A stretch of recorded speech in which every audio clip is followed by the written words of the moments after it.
నటరాజ జయ శివ శంకర నటరాజ నటరాజ నటరాజ జయ శివ శంకర నటరాజ.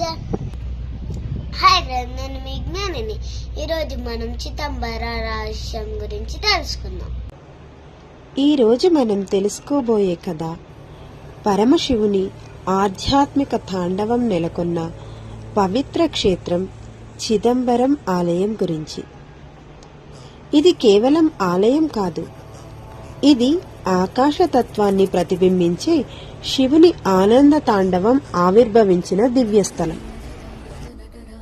పూర్వకాలంలో దట్టమైన అరణ్యంలో కొంతమంది ఋషులు నివసించేవారు. వారు వేదాలలో నిపుణులు, కానీ గర్వంతో నిండి ఉండేవారు. వారు తపస్సు, యజ్ఞాలు మాత్రమే మోక్షానికి మార్గమని నమ్మి భగవంతుని రూపాన్ని నిరాకరించేవారు.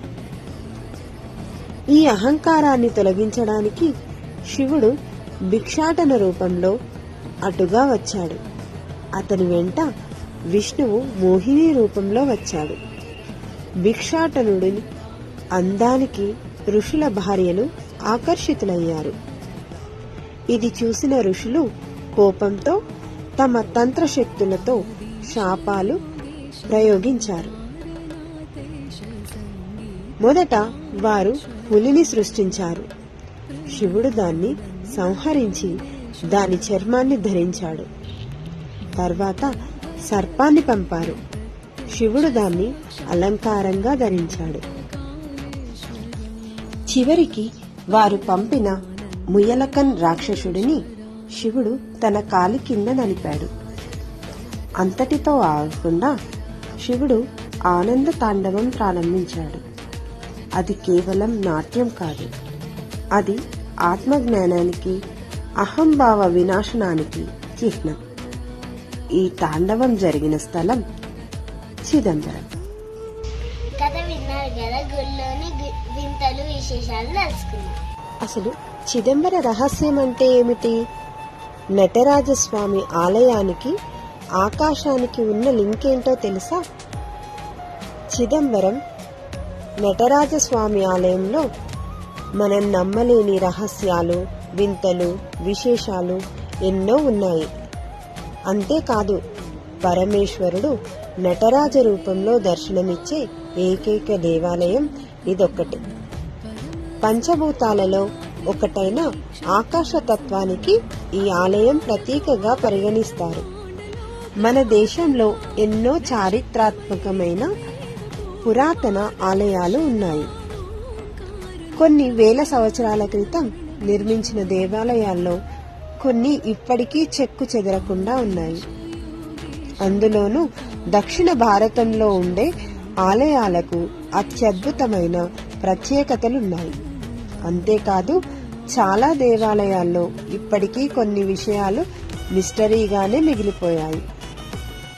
ఈ ఆలయానికి సంబంధించిన కొన్ని నమ్మలేని నిజాల గురించి ఇప్పుడు తెలుసుకుందాం.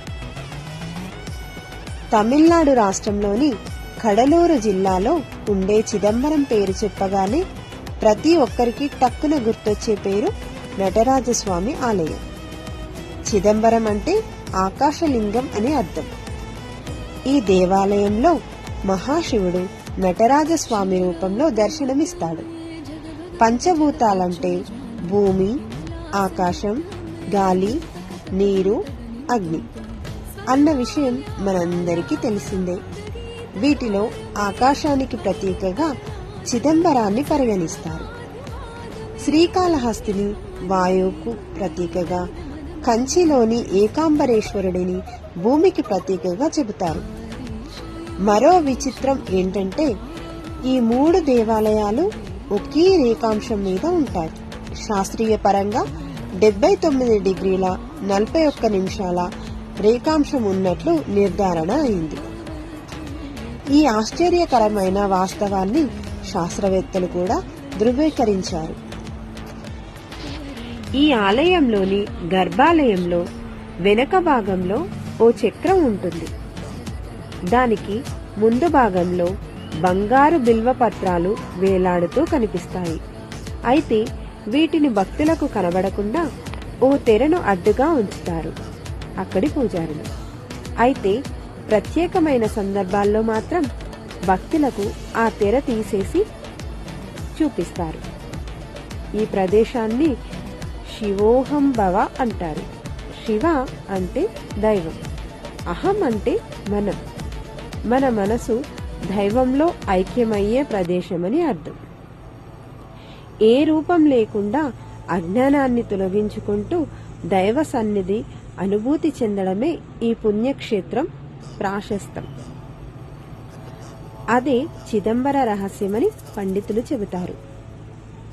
చిదంబరం ఆలయానికి వెళ్లి దర్శనం చేసుకున్న ప్రతి ఒక్కరికి ఇలాంటి అనుభూతి ఖచ్చితంగా కలుగుతుంది. గుడిలోని మరో ప్రత్యేకత ఏంటంటే ఈ దేవాలయం గోపురం పైన 21,600 బంగారు రేకులతో తాపడం చేశారు. అంటే ప్రతి ఒక్క మనిషి ప్రతిరోజు ఉచ్ఛ్వాస నిశ్వాసలు 21,600 సార్లు చేస్తారు. దానికి ప్రతీకగా ఈ బంగారు రేకులతో తాపడం చేశారు. ఆ బంగారు రేకులను తాపడం చేసేందుకు 72,000 బంగారు మేకలను వాడారు. ఇవి మన శరీరంలో ఉండే నాడులు అని ఆయుర్వేదం ద్వారా తెలుస్తుంది. చిదంబరం ఆలయంలోని నటరాజస్వామి విగ్రహం కాలి బొటనవేలు భూమి అయస్కాంత క్షేత్రానికి మధ్య బిందువు అని పాశ్చాత్య శాస్త్రవేత్తలు 8 ఏళ్ల పరిశోధనల అనంతరం స్పష్టం చేశారు. అందుకే ఈ ఆలయం అయస్కాంత క్షేత్ర మధ్య బిందువుగా ఉంది. అంతేకాదు ఈ దేవాలయానికి 1 కాదు 2 కాదు ఏకంగా 9 ప్రవేశ ద్వారాలు ఉన్నాయి. ఇవి మానవునికి ఉండే నవరంధ్రాలకు ప్రతీకగా భావిస్తారు. ఈ గుడిలో పొన్నంబళం ఎడమవైపుగా ఉంటుంది. ఇది గుండె ఉండే స్థలం. ఇక్కడికి వెళ్లేందుకు పంచాక్షర పడి ఎక్కాలి. ఇది నమ శివాయ పంచాక్షరిని సూచిస్తుంది. ఈ ఆలయంలో కనక సభలో 4 స్తంభాలు 4 వేదాలకు ప్రతీకలు. పొన్నంబలంలో ఉండే 28 స్తంభాలు 28 శైవ ఆగమాలకు ప్రతీకలు. ఆగమాలు అంటే శివుని ఆరాధనకు సంబంధించిన ప్రాచీన శాస్త్రాలు. ప్రతి ఆగమం అనేది ఆలయ నిర్మాణం, పూజా విధానం, యోగ, తంత్ర, జ్ఞాన మార్గాలు మొదలైన వాటిని మార్గదర్శనం చేస్తుంది. ఇక్కడి 9 కలశాలు 9 రకాల శక్తికి ప్రతీకలు. ఆ పక్కనే ఉన్న మంటపంలోని 18 స్తంభాలు 18 పురాణాలకు ప్రతీకలు. నటరాజు భంగిమను పాశ్చాత్య శాస్త్రవేత్తలు కాస్మిక్ డాన్స్ అని అభివర్ణించారు. మూలవర్ చెప్పిన ఈ విషయాలన్నీ శాస్త్ర సమ్మతాలని నిరూపించేందుకు పాశ్చాత్య శాస్త్రవేత్తలకు 8 ఏళ్లకు పైగా సమయం పట్టడం గమనార్హం. ఆలయాన్ని శిల్పకళా వైభవంతో పునర్నిర్మించారు. ఆలయం తమిళ శైవ ఆగమాల ఆధారంగా నిర్మాణ పరిమాణాలు నిర్ణయించబడ్డాయి. చిదంబరం ఆలయంలో 44 మీటర్ల ఎత్తైన గోపురాలు ఉన్నాయి. గోపురాలపై శిల్పకళా అద్భుతాలు, నాట్యముద్రలు మరియు ఆగమ పద్ధతుల చిత్రణలు కనిపిస్తాయి. చోళుల తర్వాత ఈ ఆలయాన్ని పల్లవులు, పాండ్యులు, విజయనగర సామ్రాజ్యం మరియు నాయకులు కూడా సంరక్షించారు. ఆలయం భరతనాట్యంకు ఆధ్యాత్మిక కేంద్రంగా భావించబడింది. నాట్యశాస్త్రంలో 108 నాట్యముద్రలు ఈ ఆలయంలో శిల్పంగా చెక్కబడ్డాయి. ఇది శిల్పం, నాట్యం, భక్తి తత్వం అన్నింటినీ ఏకకాలంలో చూపించే క్షేత్రం. ఓం నమః శివాయ. ఈ వీడియో మీకు నచ్చినట్టయితే లైక్ చేయండి, షేర్ చేయండి, కామెంట్ చేయండి, గంట కొట్టండి మర్చిపోకండి.